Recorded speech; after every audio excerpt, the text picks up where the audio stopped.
Hi everyone, Tender Toe here. I wanted to go over my method for making a double-ended stuff sack.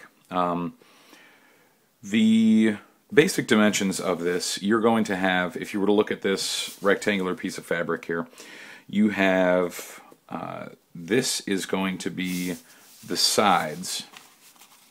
So if you were to imagine this rolled over and folded up here, and stitched together, this is the way that the stuff sack is going to end up looking. So you're going to have ends on both sides, and these are going to be stitched up. So these are going to be your end channels, your openings. These are going to be, these shorter sides are going to be, you know, seamed together to make the tube, so to speak. So what you need to do is, these short sides, you need to hem them. These longer sides, you need to hem them secondly, but you need to leave a channel in both of these long edges. That's where your cordage is going to be fed through in order to actually cinch this up. So for dimensions wise, I usually lose about an inch on both of these sides, and I lose closer to 2 inches on these short sides. So basically, in order to come up with your dimensions, you're going to lose 2 inches here. So basically, imagine your tube is going to be 2 inches smaller than what the raw measurement is. And these side pieces, you lose an inch on both sides width-wise. So as far as the overall, you know, amount of capacity that this can hold, you're going to lose 2 inches, an inch on both sides. This is just for me. I leave myself a bit more room for seaming just because it's easier, in my opinion. I'm not that great at using the old thread injector, so you know, I leave myself a bit more wiggle room for that. At any rate, from a procedural perspective, you do the short seams first, so you're going to hem this side and hem this side, and I just basically do I believe what's called a rolled hem, where you just fold it over 2 times and then seam, or stitch rather. I do that on both sides first. Just another little informative piece that took me quite a while to find out. What I would previously do is just try to measure out and then cut each piece, and just try to keep things straight, cutting along the length like that. What's actually easier is if you fold it in half, measure up one side and measure up the other side, you get a much cleaner cut, in my opinion, and things end up much straighter. So that's just an extra little tip there.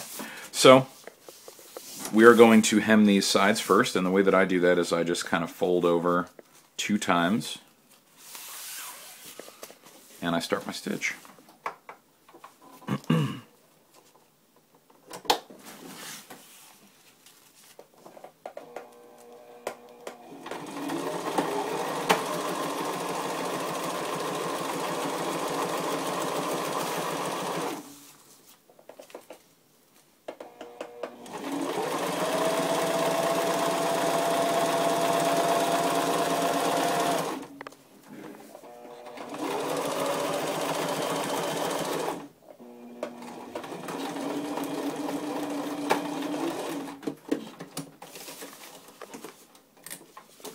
So there's your first hem there. You can do the same thing to the other side.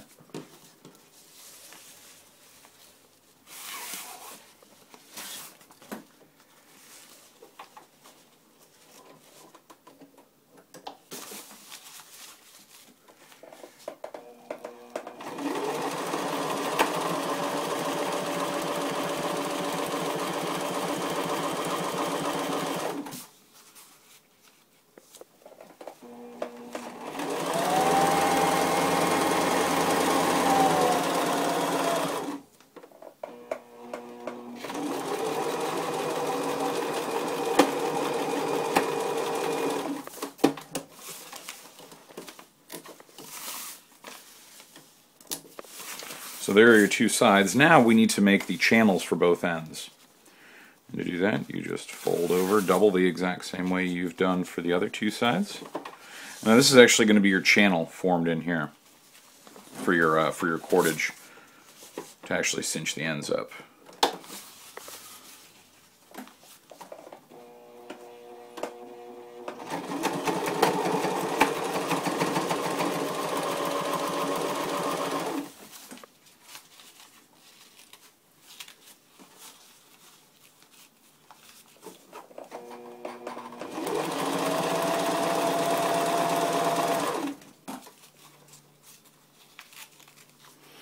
One important point is when you're making this stitch, you need to ensure that you're leaving enough room to the side here for your cordage to be inserted. Make sure you're leaving that much room, because this isn't just a seam that's not going to do any work. It's actually, its purpose is to keep things nice and tight, but it's also to, or tidy rather, but it's also to provide a channel for your cordage to go through.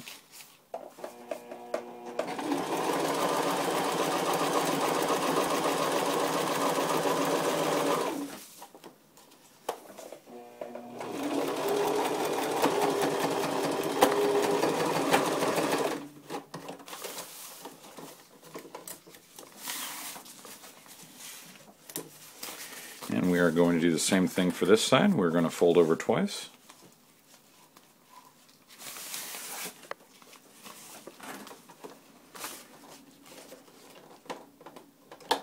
Once again, leaving enough room for you to slide your cordage in above here.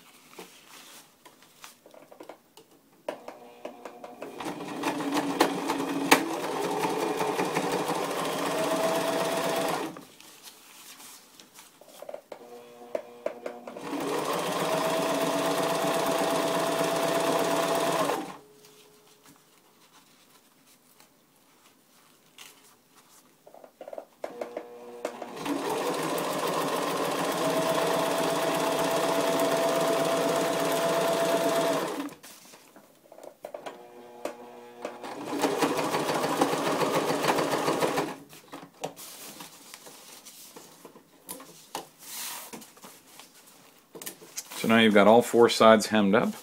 All you have to do is, you have your channels on the top and bottom here. So what you need to do is, you fold over the opposite sides, and now this is going to be the final stitch. What you need to do is, this is going to be actually your channel here, where the cordage is going to go. It's going to go in both of those channels there.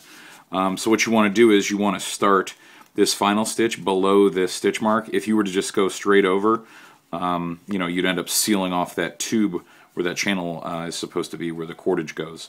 So make sure you actually start at this seam here.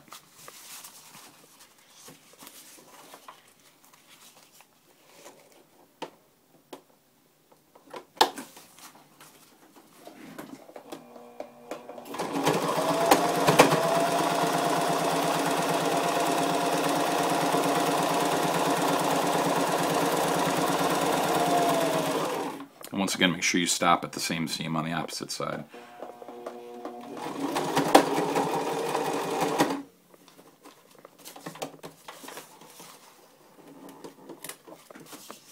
You can see I stopped it at that end seam there, and I did not start until that seam there. What that does is that still stitches things up, but it allows those channels to still exist there for your cordage to go through. Now you turn everything inside out, or right side out rather.